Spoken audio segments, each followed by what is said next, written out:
आज Doubtnut app download करें। Doubtnut पर अपने सभी गणित, रसायन विज्ञान, भौतिक विज्ञान और जीव विज्ञान के डाउट्स का करो सफाया। बस प्रश्न की फोटो खींचो, एक ही प्रश्न को क्रॉप करो और तुरंत वीडियो सोल्यूशन पाओ। अभी डाउनलोड करें। प्रश्न दिया गया है दो सेल जिनके विद्युत वाहक बल E1 और E2 जिसमें से E1 बड़ा है E2 से चित्र में दर्शाए अनुसार जोड़े गए हैं। A और B के बीच विभव मापी को जोड़ने पर संतुलन बिंदु 203.6 सेंटीमीटर पर मिलता है। B पर जुड़ा विभव मापी का सिरा C से जोड़ने पर संतुलन बिंदु 24.6 सेंटीमीटर पे मिलता है। यदि विभव मापी को BC के बीच जोड़े तो संतुलन कहाँ पर प्राप्त होगा। तो आइए हम लोग इस प्रश्न को हल करते हैं और देखते हैं कि हमें संतुलन बिंदु कहाँ पे प्राप्त होगा। जैसे प्रश्न में बोला है उसी अनुसार हम लोग यहाँ अपना जो सेल जुड़ा हुआ है उसका चित्र बना लेते हैं। अब हम लोग को जैसा जैसे प्रश्न में बोला जा रहा है वैसा कर लेते हैं। हमने चित्र को यहाँ पे बना लिया है। देखिए हमसे यहाँ पे प्रश्न में पहले बोला जा रहा है कि A और B के बीच विभव मापी को जोड़ने पर संतुलन बिंदु 203 पे मिलता है। यानी कि जब हम लोग A और B को जोड़ेंगे तो हमें यहाँ पे संतुलन बिंदु कब मिलेगा, 203.6 सेंटीमीटर पे प्राप्त होगा। ठीक है।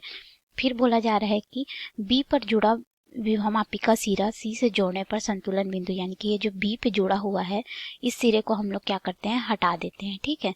इस सिरे को अब हम लोग यहाँ पे हटा देते हैं और हम लोग इस सिरे को उठा के क्या करते हैं, B बिंदु से हटा के अब हम लोग उसको C बिंदु पे जोड़ देते हैं। जब C बिंदु पे जोड़ते हैं तो हमें यह जो विभव मिलता है, ठीक है, हमें यहाँ पे जो संतुलन बिंदु प्राप्त होता है वो हमको कब मिलता है, 24.6 सेंटीमीटर की लंबाई पे प्राप्त होता है। फिर बोला जा रहा है कि यदि विभव मापी को सिर्फ BCB के बीच में जोड़े तो संतुलन कहाँ पे प्राप्त होगा। अर्थात यह बोल रहा है कि अगर हम लोग विभव मापी को सिर्फ B और C के मध्य में जोड़े, ठीक है, यहाँ पे अगर हम लोग विभव मापी को जोड़े, ये जो विभव मापी है इसको जोड़े, तब हमको संतुलन जो है कहाँ पे मिलेगा। तो हम लोग मान लेते हैं वह संतुलन हमें x दूरी पे मिलेगा। ठीक है। यानी कि हम लोग को ये निकालना है और हम लोग को यहाँ से यहाँ तक का जो मान है वह दे दिया गया है, ये वाला, और हम लोग को यहाँ से यहाँ तक का मान दे दिया गया, A से C तक का दे दिया गया है, A से B तक का दे दिया गया है। ठीक है। अब हम लोग को निकालना कौन सा है, यहाँ पे B से C तक का निकालना है। तो आइए हम लोग यहाँ पे अब एक एक करके इसको हल कर लेते हैं। ठीक है। तो इसको हम लोग हल करेंगे तो देखिए हम लोग सबसे पहले E1 विभवांतर के लिए बोल देते हैं। तो E1 के लिए हमको ये पता है A से B तक के लिए, ठीक है, तो इसको हम लोग E1 बोल दिए।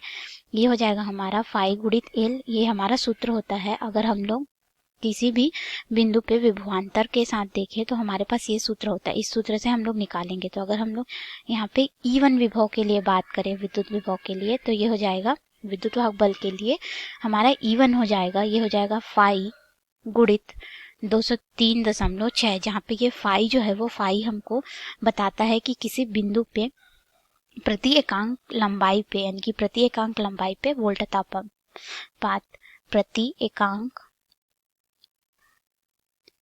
लंबाई पर वोल्टतापात को हमें बताता है। अब अगर हम लोग बोले कि A से हम लोग जब उसको C से भी जोड़े उसके लिए हमें यह मान दे दिया गया है। अब हम लोग B और C की बात कर लेते हैं, जिसको हम B से जो C के मध्य में हम लोग निकालेंगे वो हमारा हो जाएगा E2 बराबर यहाँ पे हो जाएगा फाई गुणित x, क्योंकि हम लोग उसको x दूरी पे मानेंगे। ठीक है। और हम लोग को A से C तक का उसने दे रखा है, A से C तक का कितना है, A से C तक के लिए अगर हम लोग विभव बोले E तो वह हमें प्राप्त हुआ है फाई गुणित 24.6 सेंटीमीटर पे। ठीक है। अब हम लोग क्या कर लेते हैं, इस बिंदु को निकाल लेते हैं कि हमें यहाँ पे कहाँ पे मिलेगा। ठीक है। तो ये हमारा क्या हो जाएगा, E1 ऋण E2 बराबर E, क्योंकि हम लोग को पूरे का पता है। ठीक है। तो हम लोग यहाँ पे E1 का मान रखेंगे तो E1 का मान हमारे पास यहाँ पे है फाई गुणित 203.6 है। यहाँ से हम लोग E1 का मान रख लिए, ठीक है, सेंटीमीटर है। और अब हम लोग क्या कर रहे हैं, E2 का मान रखेंगे, ये हमारा कितना है, फाई गुणित x, और इसका मान कितना है, फाई गुणित 24.6।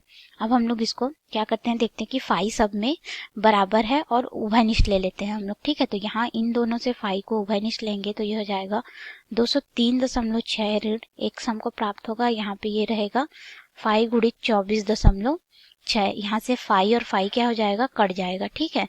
फाई और फाई कट गया तो अब हमारे पास क्या बचा, 203.6 ऋण x, और ये हमको प्राप्त होगा 24.6। ठीक है, अब हम लोग x का मान निकाल लेते हैं, तो हम लोग x को इधर पक्षांतर कर देंगे, इसको इधर ले आएंगे, तो ये हमारा हो जाएगा 203.6 ऋण 24.6 और x उधर जाके धनात्मक हो जाएगा। जब हम लोग इसको हल करेंगे तो हमको 100 का मान जो है 179 प्राप्त होगा, इतना सेंटीमीटर हमको प्राप्त होगा। ठीक है, तो हमें जब हम लोग बी और सी के मध्य में हमारे गैल्वेनोमीटर या विभवमापी को कनेक्ट करेंगे, जोड़ेंगे, तो हमें संतुलन बिंदु जो है वो 179.0 सेंटीमीटर पे प्राप्त होगा। आपको समझ में आया होगा। धन्यवाद।